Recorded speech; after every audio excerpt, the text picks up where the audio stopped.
You can look completely normal in clothes, pass your annual physical with numbers your doctor calls acceptable, feel no chest pain, no shortness of breath, no warning of any kind, and still have an organ inside your abdomen that is actively producing inflammatory chemicals and feeding them directly into your bloodstream right now as you read this. That organ is not your heart. It is not your liver. It is your belly fat, a specific layer of it, one that cannot be pinched, cannot be seen in a mirror, and here is the part that should make you pause. Does not show up accurately on a standard scale or in the body mass index calculation your doctor uses to tell you everything looks fine. Most people over 60 have no idea how much of it they are carrying or what it is doing to them on a hormonal level every single hour of every day. By the end of this, you will understand the three-step visceral reset, a protocol built specifically around the biological mechanisms that make this type of fat uniquely dangerous after 60 and uniquely resistant to every strategy the mainstream health world has been recommending for decades. Stay with this because the last piece is the one that changes whether the first two actually work. Let's start at the surface because most people are fighting the wrong battle entirely. When you press your fingers into your stomach or grab the soft tissue on the side of your waist, that is called subcutaneous fat. Subcutaneous literally means under the skin. It sits between the skin and the abdominal muscle wall. It is visible, it responds to diet and exercise. And here is something that surprises almost everyone who learns it for the first time. Subcutaneous fat is not your primary metabolic enemy. Biologically, it is relatively passive compared to what lies deeper. Think of subcutaneous fat like boxes stacked in a spare bedroom. The boxes take up space, they affect how the room looks, and if you pile enough of them, you eventually cannot walk through the door. The mechanical load matters. But the boxes are not generating heat. They are not sending signals to other rooms. They are not running unauthorized wiring through the walls. They just sit there. Subcutaneous fat carries real consequences: joint load, posture strain, cardiovascular effort from moving additional mass. But it is not the source of the hormonal crisis happening in the bodies of millions of people over 60 right now. It is the distraction, and the medical system, by focusing primarily on total weight and visible fat, has been pointing your attention at the boxes in the spare bedroom, while an industrial factory quietly built itself in the basement.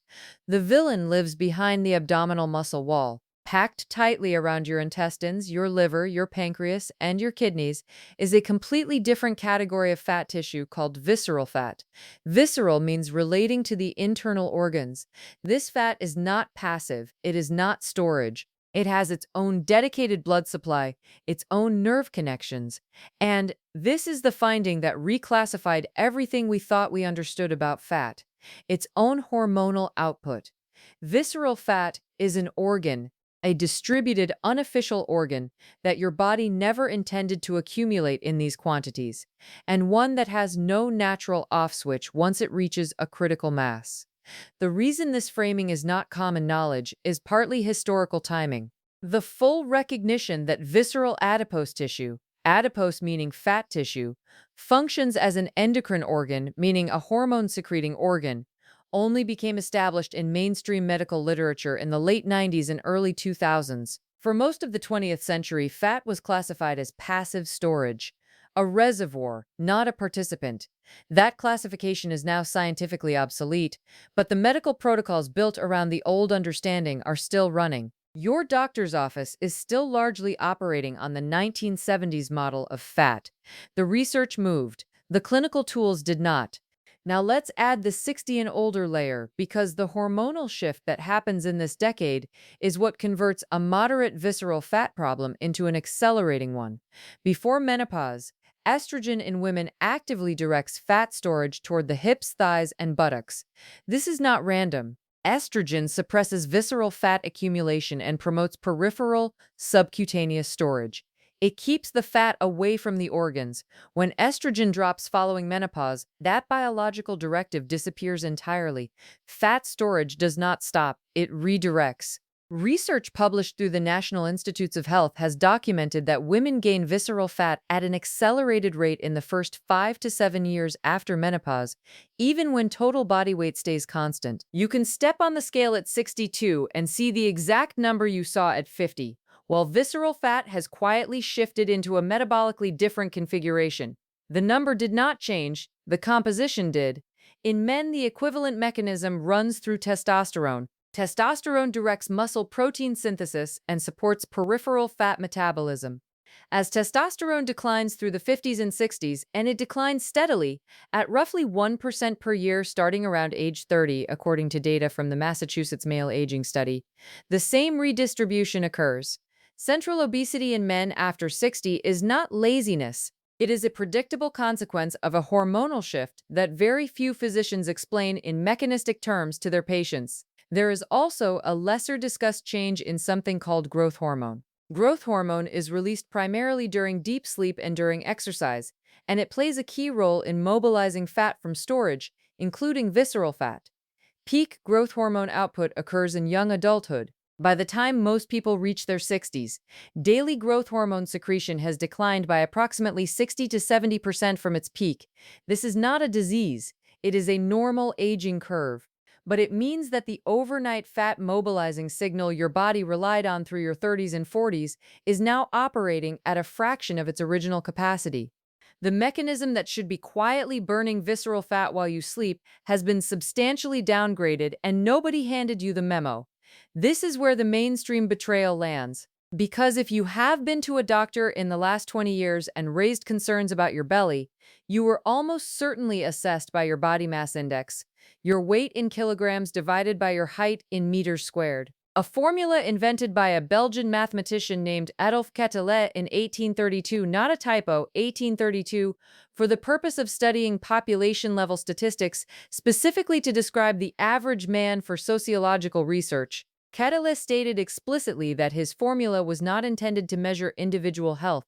It was a population tool. It was adapted for clinical use in the 1970s largely because it was convenient, required no equipment beyond a scale and a measuring tape, and could be calculated quickly. A study published in the International Journal of Obesity found that approximately 30% of people classified as normal weight by body mass index had metabolic profiles identical to those classified as obese: elevated visceral fat, elevated inflammatory markers, impaired insulin sensitivity, elevated triglycerides, 30%.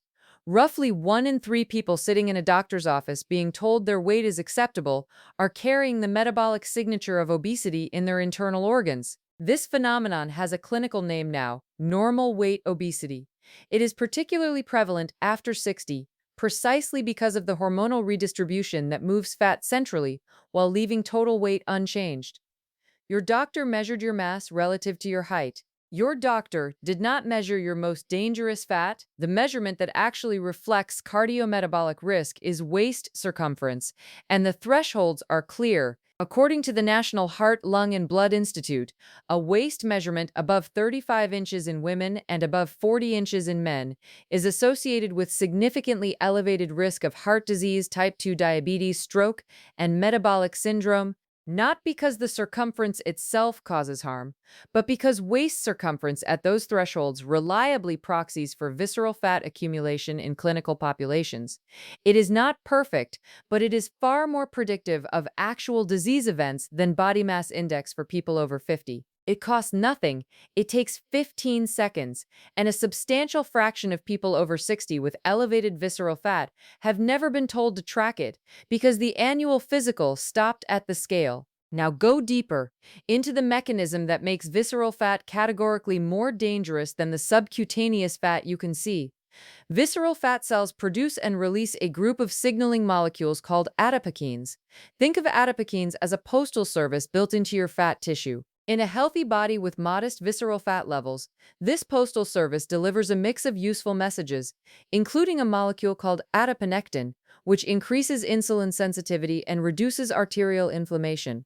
Adiponectin is protective. The problem is that as visceral fat mass grows, the production of adiponectin goes down, and the production of inflammatory adipokines goes up sharply. The two most studied are interleukin 6, a pro-inflammatory protein involved in immune signaling, and tumor necrosis factor alpha, a molecule that directly damages insulin receptors on cell surfaces and promotes systemic inflammation. In small, acute bursts, both of these molecules play legitimate roles in immunity. At chronically elevated baseline levels, produced continuously by an overgrown visceral fat depot, they are corrosive. The chemical factory metaphor is precise here. Visceral fat starts as a small operation producing a manageable mix of useful and neutral products. As it grows, the production mix shifts entirely toward inflammatory output. And unlike the acute inflammation that spikes when you twist your ankle and resolves within days, this is low-grade chronic inflammation. It does not spike, it does not resolve. It runs continuously, 24 hours a day, corroding the surrounding systems without producing any pain signal that would alert you. The liver absorbs the first and heaviest impact, and the anatomy of why is specific. Visceral fat does not drain into your general circulation the way subcutaneous fat does. It drains directly into the portal vein, a large vein that connects the intestinal and mesenteric region directly to the liver. This is important because it means the free fatty acids, inflammatory cytokines, and stress hormones released by visceral fat travel to the liver first, in concentrated form, before being diluted anywhere else in the body. The liver is essentially sitting next door to the factory, receiving the highest concentration output. The liver responds by attempting to process the overload, but the liver has a finite processing capacity. When the inflow exceeds that capacity, the liver begins storing the excess fat inside its own hepatocytes, its own functional cells. This condition is called non-alcoholic fatty liver disease, recently renamed metabolic dysfunction-associated steatotic liver disease in clinical literature to better reflect its actual cause.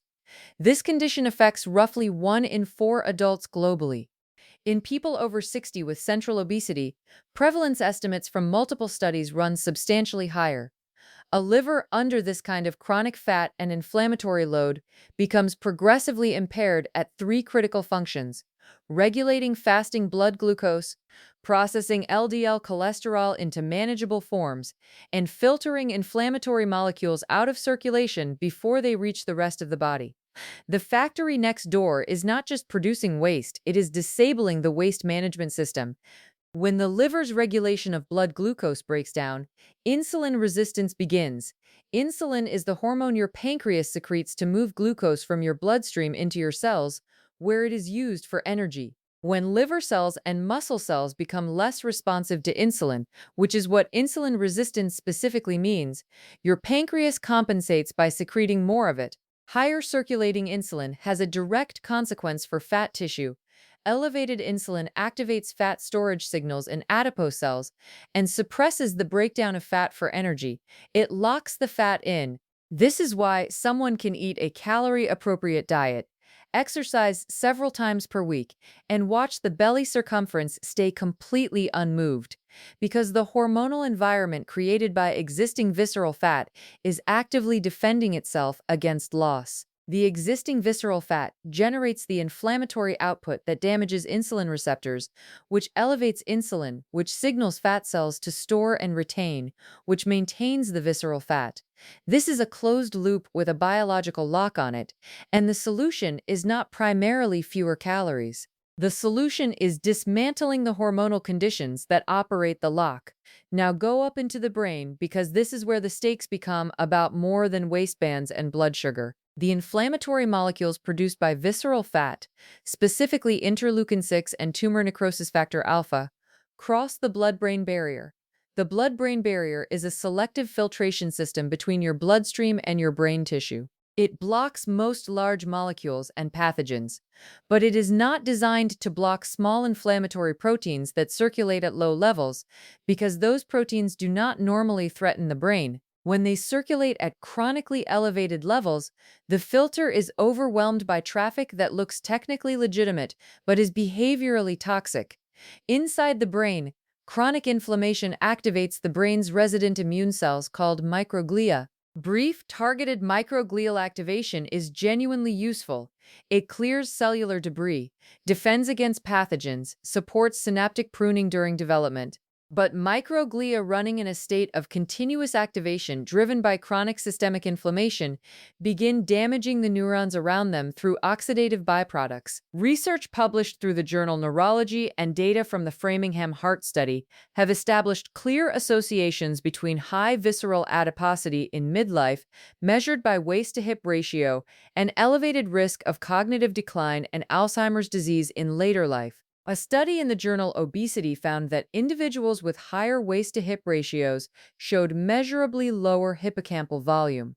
The hippocampus is the brain region most responsible for forming new memories and navigating spatial environments. Volume loss there is not a theoretical future risk. It is a measurable structural change associated with visceral fat that is present in the data right now. The amplifier running through all of this is cortisol. And connecting cortisol to visceral fat specifically, rather than to stress in general, is the piece of the picture that most health coverage gets wrong. Cortisol is your primary stress response hormone, produced by the adrenal glands above your kidneys. In short bursts, cortisol is essential. It mobilizes glucose for rapid energy, sharpens alertness, prepares the body for physical or psychological demands. The specific detail that matters here: visceral fat tissue contains a high density of cortisol receptors, significantly more than subcutaneous fat does. This is not incidental. When cortisol circulates, it specifically binds to visceral fat cells and stimulates both their enlargement and their inflammatory output. Cortisol does not simply trigger stress eating and indirectly build fat. Cortisol directly activates and expands visceral fat at the cellular level. Now add the aging dimension. Baseline cortisol levels tend to rise modestly with age, and the regulatory system that terminates the cortisol response after a stressor resolves, a mechanism called the hypothalamic pituitary adrenal axis feedback, becomes less efficient with age. Older adults take longer to return to cortisol baseline after a stressor. The practical implication is that chronic, low-level modern stress, financial pressure, health anxiety, social change, irregular sleep, the cumulative noise of being a person in 2026 generates a longer-lasting and more viscerally destructive cortisol signal in a 65-year-old than in a 35-year-old. And the target of that signal is the fat depot with the highest receptor density, the visceral layer.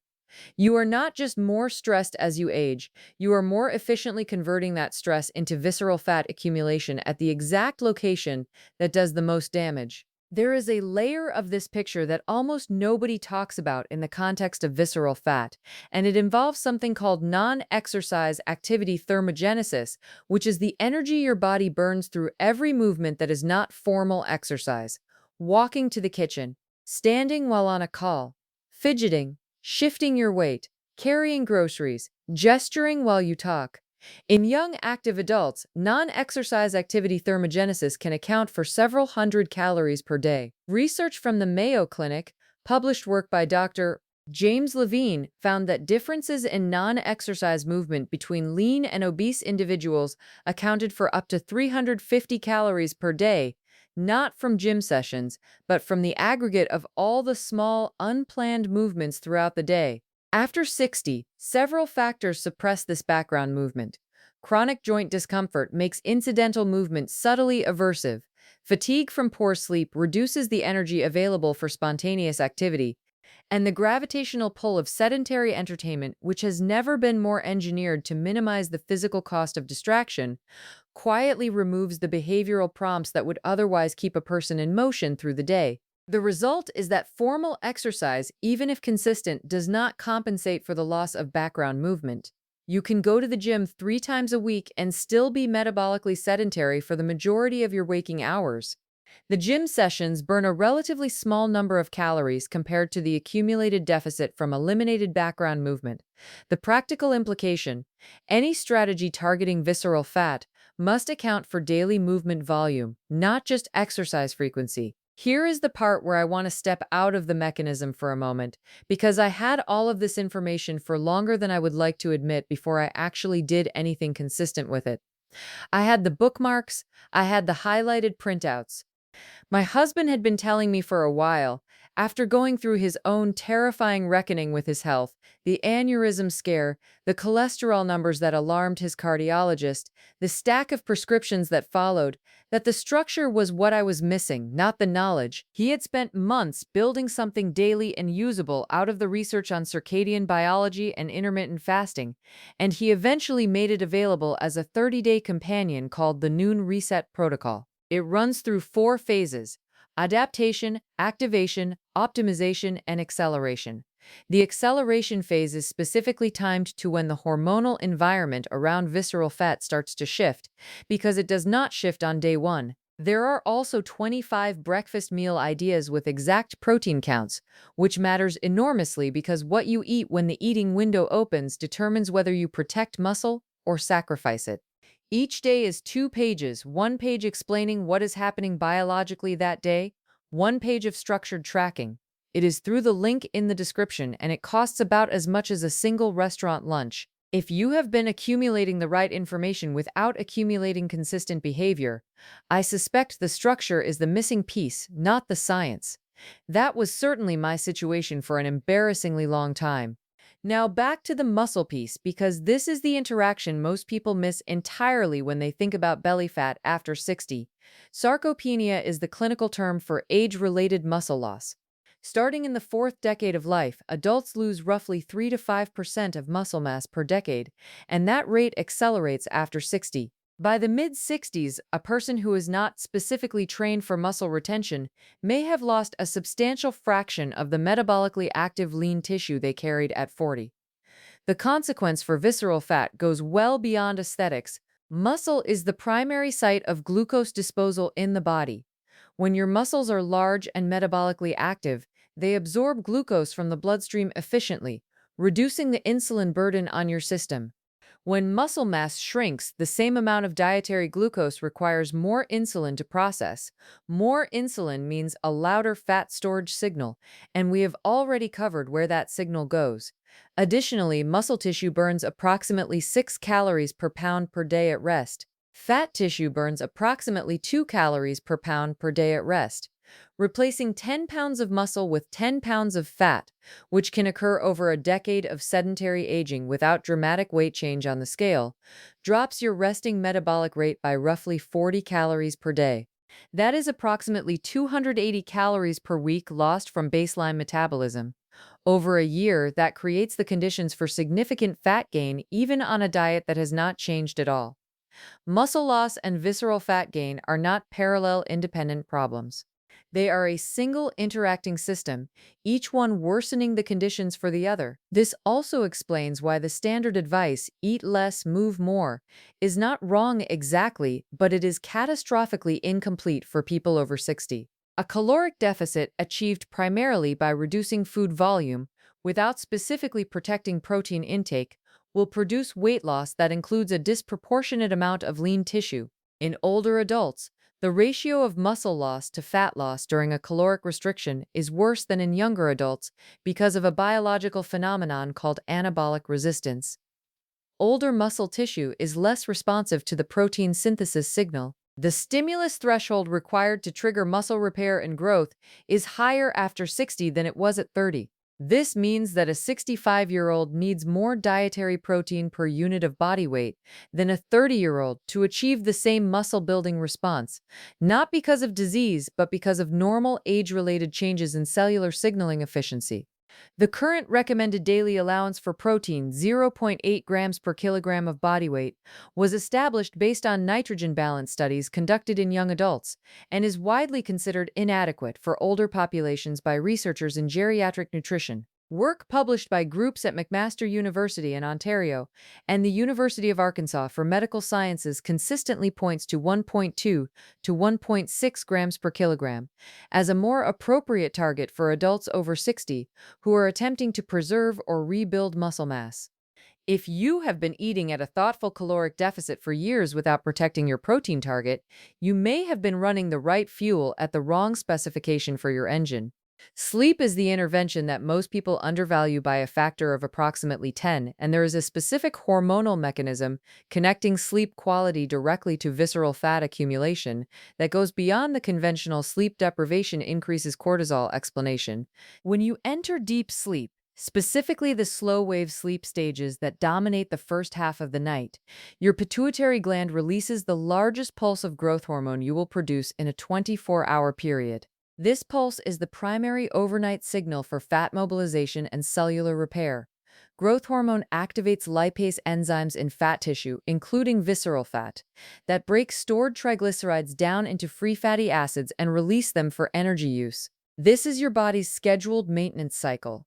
When sleep is shortened to under 6 hours, or when sleep is technically adequate in duration but fragmented in quality, both patterns extremely common after 60 due to changes in sleep architecture, increased light sleep, more frequent awakenings, the growth hormone pulse is blunted.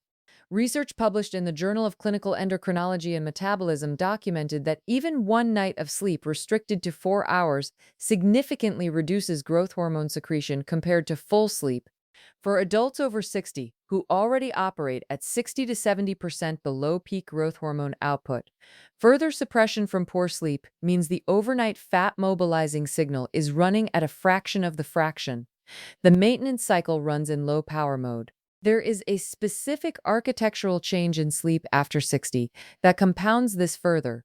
The proportion of time spent in slow wave sleep decreases progressively with age, independent of total sleep duration. An older adult sleeping 7 hours may spend significantly less time in the deep restorative stages than a younger adult sleeping the same duration. This means that targeting sleep duration without also targeting sleep quality leaves most of the mechanism unaddressed. Consistent sleep and wake timing, what circadian biologists call sleep regularity, is one of the most well-documented behavioral levers for improving slow-wave sleep proportion. Irregular sleep timing, even by 1 to 2 hours between weekdays and weekends, disrupts the body's circadian cortisol rhythm in a way that impairs the slow-wave stages.